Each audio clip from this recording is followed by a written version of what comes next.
The concept of integrated deterrence will play a major role in the upcoming national defense strategy. But what does that mean for a cyber strategy?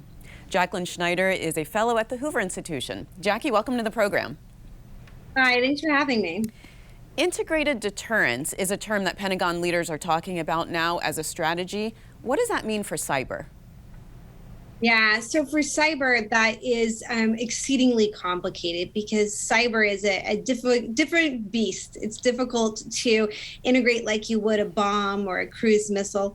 So instead, integration really is going to be about thinking about what the assets are and the special unique capabilities of cyberspace. How can we use the task force model that we use in cyberspace within other domains? How can we use things like deception, sabotage, confusion that are really assets for cyberspace, but can be a little bit complicated in other domains.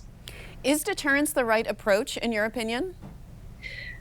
Deterrence is a tricky thing for cyberspace. There's been a lot of focus on cyber deterrence throughout U.S. strategy, really without any, with a lot of struggle about whether or not that's effective. I do believe that deterrence can work at a strategic level for cyberspace, deterring cyber attacks on critical infrastructure or deterring cyber attacks against nuclear capabilities. But in general, deterrence is maybe not the right concept when you're thinking about cyber success. And in reality, and there's kind of been some foreshadowing that this might be part of the strategy, the real success in cyberspace is in resiliency and creating resilient strategies where the U.S. can persevere despite cyber attacks. You had said that cyber operations are difficult to integrate into the defense planning process. Why is that? Well, the defense planning process is a very rigid process. It's kind of infamous for its rigidity. It's what makes it really good at planning wars, which are inherently unstable.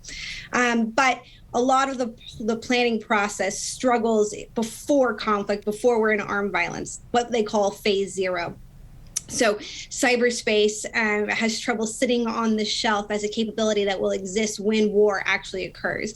And where we've seen a lot of utilities instead in influence, deception, options prior to conflict. And so that's a little bit difficult for the planning process because it's not kind of what the planning process focuses on. You write about the issue of cyber norms, which are the shared understandings of how to operate in cyberspace. First, give me an example of a cyber norm and what's the issue there? Yeah, so a really good example of a cyber norm would be, hey, it's not appropriate to target civilian infrastructure. Russia, you're thinking about invading Ukraine. You don't get to start that conflict by taking out the power for everyone that lives in an urban area. So that would be an example of a norm. The difficulty with norm propagation is that these things generally take time. And they work best when people have shared interests. And they work best when there's a period of time where we understand kind of what works and what doesn't.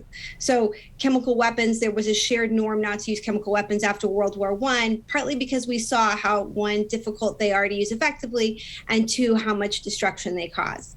So for cyber, for years, that norm propagation has been difficult because people don't understand what this domain is. But that is actually slightly changing. And there are rules that are evolving, whether they're rules that are written down or rules that are just evolving because of how states are interacting with each other. So what do you recommend the Pentagon do with respect to cyber norms? Yeah, so I think there's a real opportunity here for the Defense Department to declare what it will not do in cyberspace. Previous strategies have been probably strategically ambiguous about what was appropriate and not appropriate in cyberspace. And essentially, they didn't want to tie their own hands.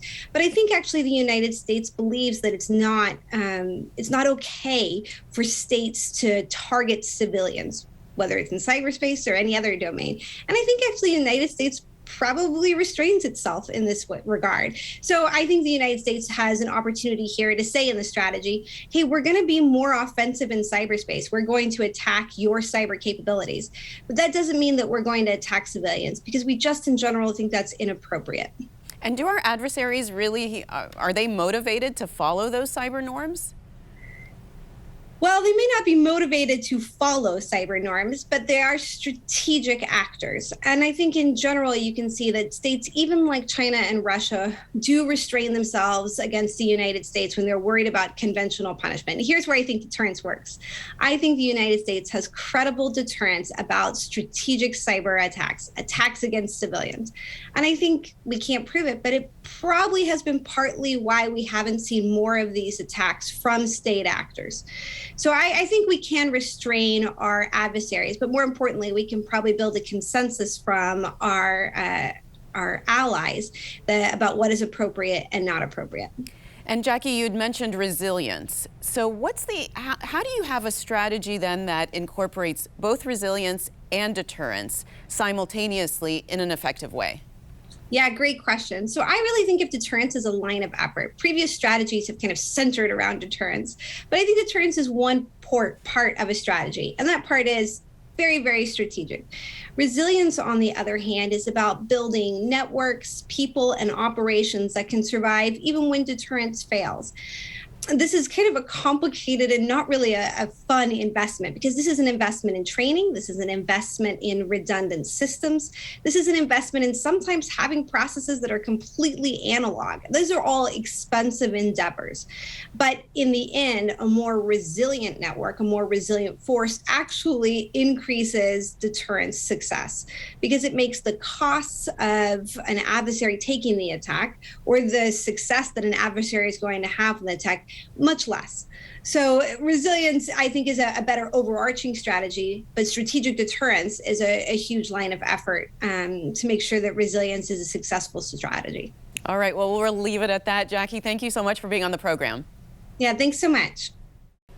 Thank you for watching. If you enjoyed the video, give it a thumbs up and subscribe to our channel so you don't miss out on any future Government Matters interviews.